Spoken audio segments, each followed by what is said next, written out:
의장이 지금 우리 느낌으로는 좀 국력 그 재산 이제 좀 펑펑 쓴 그런 느낌이잖아요. 맞아요. 이미지. 그 유명한 삼천궁녀. 네. 네, 그 정말 신비로운 일이죠. 암군의 대명사.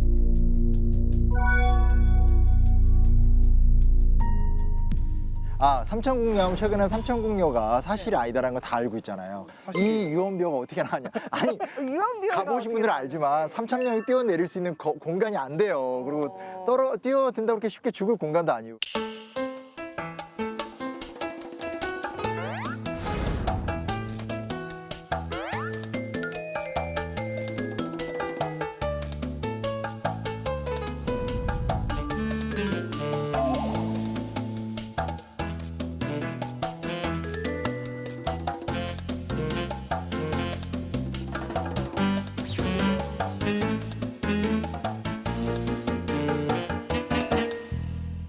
백제를 멸망시킨 왕이기 때문에 후대에 곱게 보지를 않았습니다. 그래서 삼천궁녀라고 하는 예전에 도대체 기록을 찾을 수가 없는 그런 이제 오류들이 같이 덧붙여지면서 그런 것들이 그냥 세간에 그냥 전해지죠.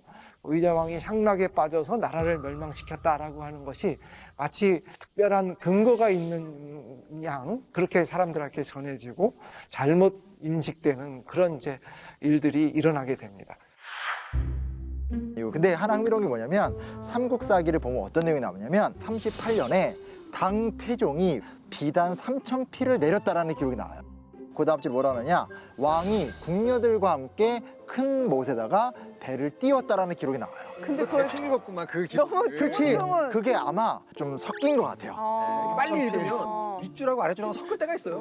아, 누군가 한문을 잘 모르는. 그렇죠, 그렇죠. 그러니까 어떤 기록을 보더라도 삼천궁녀가 뛰어들어서 죽었다 이런 기록은 존재하지 않고, 그리고 실제로 이제 조선 말기로 가도 궁녀가 몇백 명이 안 되거든요. 그러니까 이 당시에 궁녀의 숫자는 훨씬 적을 수밖에 없어요. 그리고 삼천 궁녀가 안 되는군요, 더 우선. 놀라운 사실, 우리나라 어떤 사료에도 궁녀가 몇 명이다를 확인할 수 있는 또 사료도 없어요.